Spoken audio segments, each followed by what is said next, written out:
छोट्या पडद्यावरची एक लोकप्रिय मालिका म्हणजे माझ्या नवऱ्याची बायको. झी मराठीवरील अत्यंत लोकप्रिय ठरलेल्या या मालिकेतील गुरुनाथ सुभेदार म्हणजेच गॅरी हे पात्र प्रेक्षकांच्या आजही चांगलंच लक्षात आहे. ही नकारात्मक भूमिका साकारणारा अभिनेता अभिजित खांडकेकर याला या मालिकेमुळे प्रचंड लोकप्रियता मिळाली. पण तुम्हाला माहित आहे का, या मालिकेशी आणि गॅरीच्या या पात्राशी अभिजितची रिअल लाईफ पत्नी म्हणजेच अभिनेत्री आणि नृत्यांगना सुखदा खांडकेकर हिचंही एक वेगळंच नातं आहे आणि ते अगदी रंजक आहे. या मालिकेदरम्यान आलेले काही रंजक किस्से सुखदाने महाराष्ट्र टाइम्सला दिलेल्या मुलाखतीत सांगितले आहेत. मालिकेतील गॅरी म्हणजेच गुरुनाथ नेहमी आपल्या बायकोला म्हणजेच राधिकाला फसवून शनायाच्या मागे धावत असतो. ऑनस्क्रीन गॅरीच्या या स्वभावामुळे खऱ्या आयुष्यात त्याची पत्नी सुखदाला अनेक मजेशीर प्रसंगांना सामोरे जावं लागलं होतं. मालिका सुरू असताना जेव्हा ती बाहेर जायची तेव्हा लोक तिला गॅरीच्या वागण्यावरून टोमणे मारायचे. तुमचा नवरा मालिकेत कसा वागतोय बघा जरा, लक्ष ठेवा त्याच्यावर, किंवा खऱ्या आयुष्यात तरी तो चांगला वागतो ना, अशा अनेक गमतीशीर प्रतिक्रिया आणि सल्ले सुखदाला यायचे.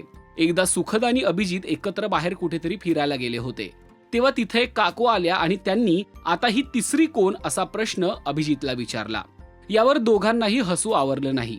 यावर सुखदाने अहो मी त्याची खरी बायको आहे असं त्यांना सांगितलं. मी साडी नेसले की ही खऱ्या आयुष्यातील राधिका आणि वेस्टर्न कपडे घातले की ही खऱ्या आयुष्यातील शनाया असं लोक म्हणायचे. तुम्हाला शनायाच आवडणार असंही म्हणून लोक मोकळे व्हायचे. असेही रंजक किस्से सुखदाने या मुलाखतीत शेअर केले आहेत. सुरुवातीला प्रेक्षकांच्या या प्रतिक्रियांमुळे आश्चर्य वाटायचं, पण हा आपल्या पतीच्या उत्तम अभिनयाचाच एक भाग आहे, कौतुक आहे हे समजून सुखदा या गोष्टीचा आनंद घ्यायची, असंही तिनं यावेळी स्पष्ट केलं. यानंतर सुखदानं मुलाखतीमधून अभिजित बद्दल त्याच्या खऱ्या स्वभावाबद्दल बोलण्यास सुरुवात केली. त्यामुळे प्रेक्षकांना अभिजित हा खऱ्या आयुष्यात अजिबातच गॅरीसारखा नाहीये हे समजायला सोपं झालं.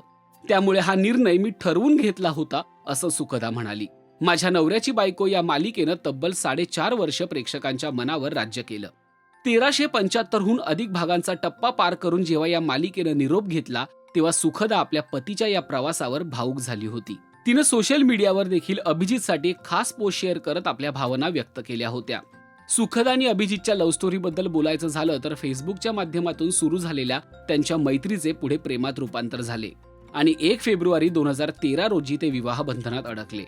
तुम्हाला हे मजेशीर किस्से कसे वाटले आणि माझ्या नवऱ्याची बायको ही मालिका तुम्हाला देखील आवडायची का हे कमेंट करून नक्की सांगा.